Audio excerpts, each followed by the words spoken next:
हे माई रुका। का भइले? हे माई ऊ देखा भाभी के झुमका कितना सुंदर बना। देखा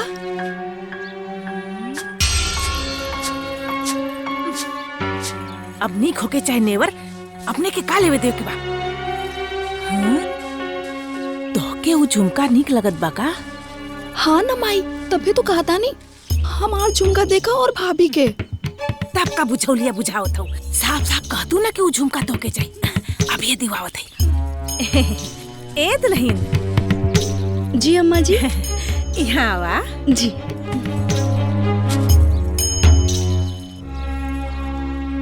जी अम्मा जी। हई जन तोहर झुमकुआ बा ना, एकरा के श्वेता के दे दा। इनकरे कान में बहुत नीक लागी। लेकिन अम्मा जी हमार सब गहना तो पहले से ही सबके दिलवा देनी है। पहले बड़की दीदी के टॉप्स और फिर बुआ जी के। अब हमरा लगे सिर्फ यही बाटे। अगर हम यही दे दे तो फिर हम का पहना। और वैसे भी ये हमार सखी की निशानी बाटे, ये हम ना दे सकेनी।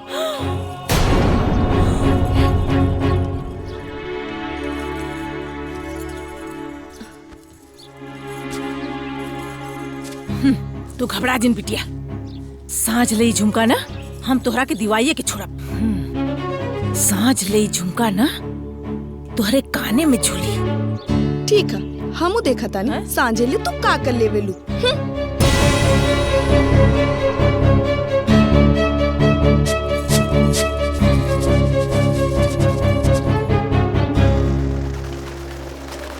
माई काहे बुलौले हो?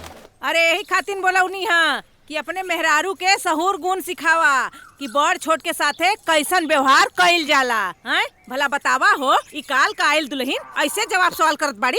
हैं अरे भइल का ह? अरे भैया हम भाभी से कहनी कि तहार झुमका हमके अच्छा लागता, हमके दे दा, तो वो सीधा मना कर देली। कहते कि हम ना दे, हमार सहेली की निशानी है। बस इतना सा बात। हम तोरा के अभी झुमका दिया होता नहीं। किरण, किरण जी तनी बाहर आवा। जी हमार छोटकी बहन तोहर से एगो सामान मंगलसिया और तू मना कर देलू है। तोहर के पता बना कि ई घर का सबसे प्यारी दुलारी है। देखी जी बात झुमका के ना हा। जैसे हम अपन पूरा गहना दे सकेनी इहो दे देती। वो कहा ना ये झुमका हमार सखी देले बा, ये उनकर हाथ के निशानी बाटे, ये हम ना दे सकेनी जी। देख लेला, सुन लेला। हैं अरे कैसन जवाब देत बाड़ी। झुमका अपने हाथ से निकलबू कि हम अपने हाथ से निकाली? सुनी जी बात के समझी ना। हम कुल समझ गए। एगो पुरान कहावत है कि लात का भूत बात से ना मान ले। श्वेता हम पकड़ा तनी, तू निकाल। देखा तनी कैसे रोकती है।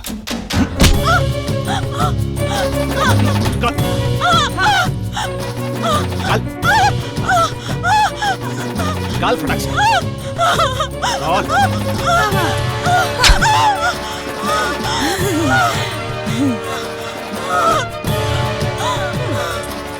पकड़ा भैया।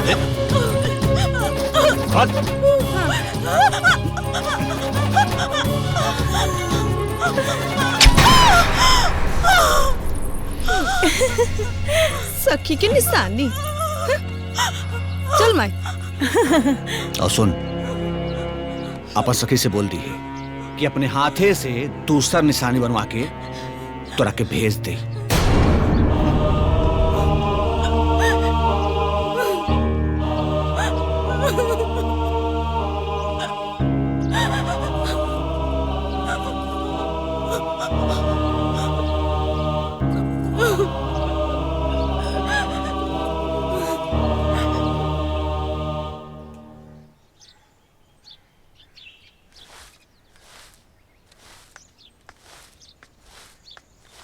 करे हरे तू काहे के झाड़ू लगाओ थी रे? वो महारानी कहाँ बाड़ी?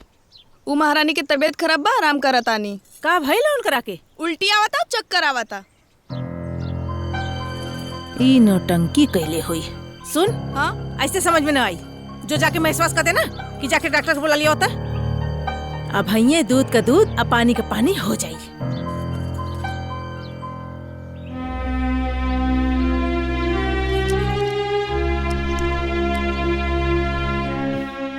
घबराने की कोई बात नहीं है, ये पूरी तरीके से ठीक है। देखला, हम कहत रही है ना कि इनकरा के कुछ नहीं भइल बा। ये सब खाली काम से बचला के नाटक बा। नहीं नहीं, ऐसी बात नहीं है। तबीयत खराब है पर इन्हें कोई बीमारी नहीं है। फिर भी डॉक्टर साहब का भइल बा? अरे ये माँ बनने वाली है, इन्हें बेड रेस्ट की जरूरत है। थोड़ा कमजोरी है, मैं दवा लिख देता हूँ, मंगवा लीजिए। जी बाकी ध्यान दीजिए, सब सही हो जाएगा। ठीक है डॉक्टर साहब। डॉक्टर साहब आई बाहर तो छोड़ता नहीं। हाँ माई, हम दवाई भी लेके आवता नहीं। हाँ हाँ ठीक बा। कहो ए महारानी, कहो। अरे उतरता उतरत माई बनल जरूरी रहला का हो? आय? अरे इतना कवन जल्दी रहला माई बनला के? अरे हमार बेटा तो अभी ठीक से अपने पैर पर खड़ा भी ना भाई। आ तू ओकरे कपारे पर इतना बड़ बोझा लाद देलू। अरे इतना बड़ा भार, इतना भारी भार हमार बेटा कैसे उठाई हो? आय? अरे तोरे लाज शरम ना लागल हो? आय? कि 4 महीना ब्याह कैले ना भाई और यही हाल। चले सुतवा।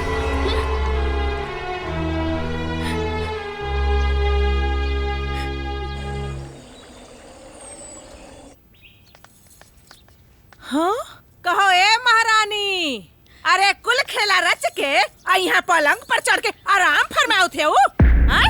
उठा जाके तैयार हो जा और जाके जांच करवावा। लड़का होखी ना तबे पैदा करे के बा, ना तो जाके गिरवा दा। कैसन बात करता नहीं अम्मा जी? आपके ऐसन बात बोले में तनी सा भी संकोच ना लागल।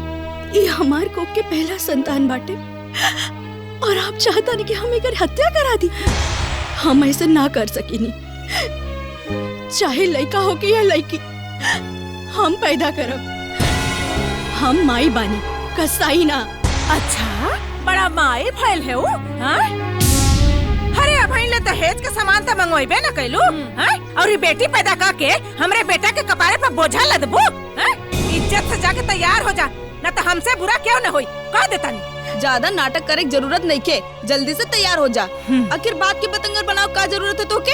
अरे माई का चाव चाव होता माई, का भइल? अरे का भइल रे?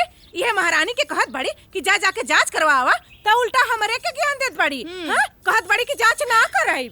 देखी जी, हम गर्भपात ना कराई। हम अपना हाथ से अपना संतान के ना मार सकेनी। रोवा समझाई ना अम्मा जी के। माई सही कहती है, जांच तो करवाई क्या होगी? चल तैयार हो जाओ। देखी, हमके मजबूर मत करी, हम जांच ना कराई। चेक कैलस। जांच ना करवाई, तैयार हो जाओ। तो हमरा के लतिया भी आवेला। जांच ना करवाई।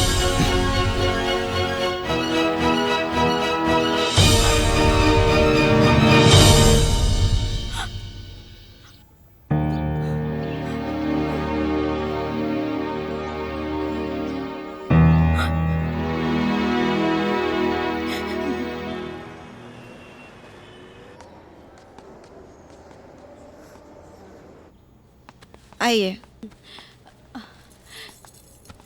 डॉक्टर, घबराने की कोई बात नहीं है, पेट में बच्ची बिल्कुल स्वस्थ है। बच्ची?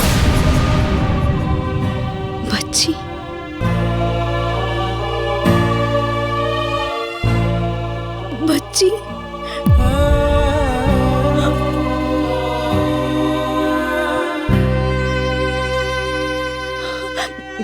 डॉक्टर, आपसे एक विनती बाटे कि ई सच आपके और हमारा अलावा केहू न जान पाए। आप हमारे पति से झूठ बोलती कि हमारे पेट में बेटा बाटे, ना तो वो लोग ना हमारे बच्चे के हमारे कोख में ही मार दी। हमारे बच्ची की जान बचा ली डॉक्टर, हमारे बच्ची की जान बचा ली। हाँ वो तो ठीक है, लेकिन मैं झूठ कैसे बोलूंगी?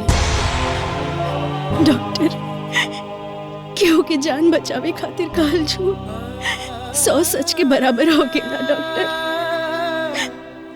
अगर आप ही सच ना छुपाई तो हमार बच्ची ना बची, फिर हम अपन प्राण त्याग दे। हम पर दया करी डॉक्टर, हम पर दया करी। हमार बच्ची की जान बचा ले, हमार बच्ची की जान बचा ले। आज तो मैं छुपा लूंगी, लेकिन जब बच्ची पैदा होगी तब।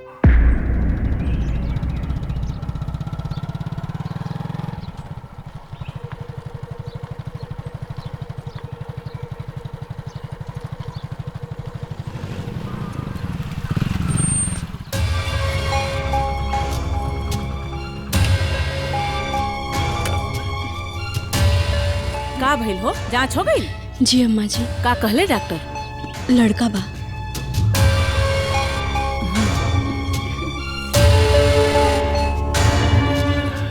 चला भाई, बहुत खुशी का बात है।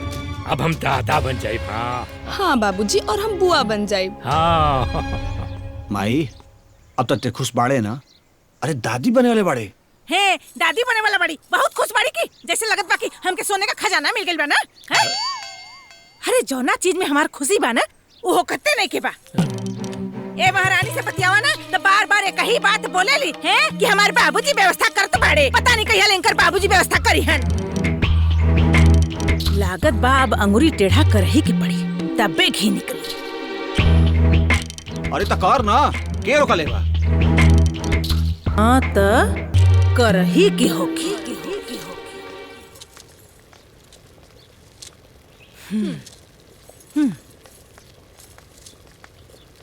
कहो ए महारानी, तहार बाप 1 महीना का टाइम मंगले रहल, 1 महीना तो पूरा हो गई। हैं? सासो ढकार ना लेलस। अरे दहेज तो दूर, अपन सकलो तक ना दिखौलस। हैं? अम्मा जी, बात बात पे बाबूजी पे मत जाइल करी। उनकर जितना शक्ति रहे वो दे देनी। अगली बार जब व्यवस्था बनी तो दे दी है। कोनो कर्ज नहीं के खैले बानी। आय हो दादा, अरे हिनकर देखा हो। अरे हमरा से जबान लड़ावत पड़ी। हैं? उल्टा हमरे के भुकत पड़ी। हैं? अरे माई, इस सोचा तारी कि ऐसे बहका के चल जाए, और जब लड़का हो जाए तो हमनी के मोह लग जाए, फिर दहेज दहेज रह जाए। सही कहत बड़ी दे, बाकी हम ऐसा ना होके दे। दहेज तो हम ले के मानब। हाँ। अरे चल अपने बाप का फोन लगा। अब ये लगा फोन। अम्मा जी दर्द हो रहा है। दर्द होत बा, दर्द होत बा। फोन लगा। हैं? अपने बाप के बुला। कहाँ दे? दहेज के पैसा दे दे, ना तो अपने बिटिया के लेके जा यहाँ से। लगा अपने बाप का फोन। लगा, लगा। हम बतियाई। लगा। अम्मा जी छोड़ी ना अम्मा जी। छोड़ दे। ए माई, ई ऐसे ही ना मानी। तू हट। हम एकरा के बतावतानी कि एकरा के का करे कहा। चल हम तुके बतावतानी। जुबान लड़ेबे त हमरे माई से। हां, जुबान लड़ेबे।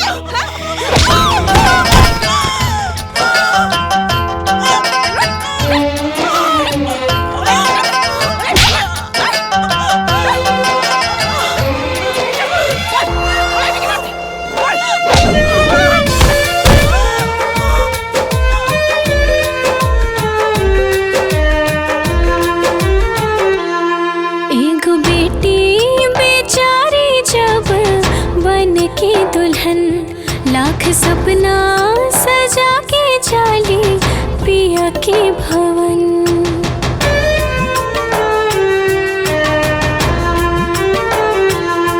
एक बेटी बेचारी जब बन के दुल्हन, लाख सपना सजा के चली पिया के भवन।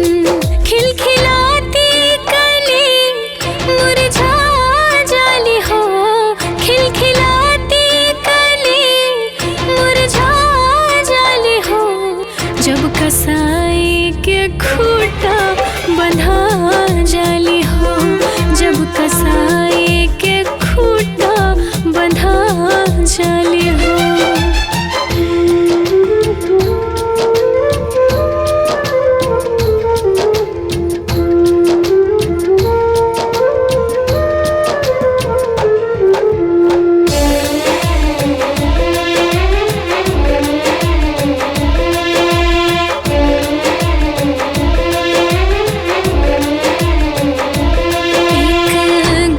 जब छूटे घर जब मिले,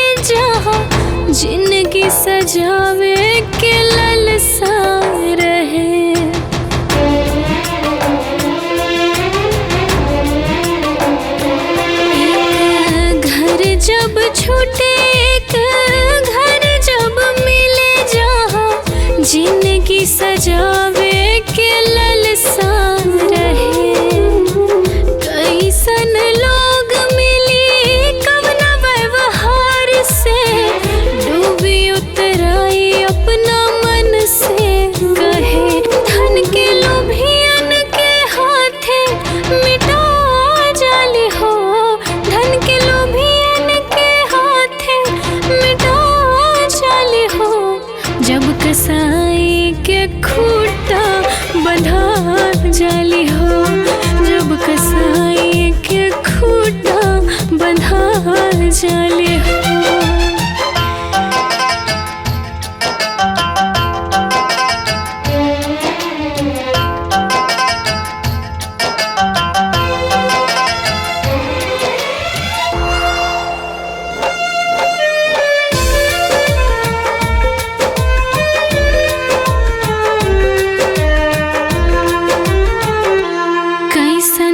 किस्मत बेचारी के लिखल हावे, सुख दूर उनका से भाग जाला।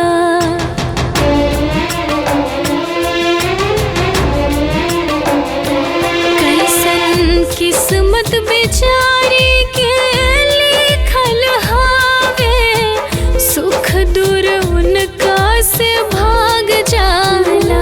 जैसे घुट घुट के कैद में रहे, जिंदगी में गरहन ता लाग जाला। या डूबा जाली या ता जला जाली हो, या डूबा जाली या ता जला जाली हो, जब कसाई के खूटा बंधा जाली हो, जब कसाई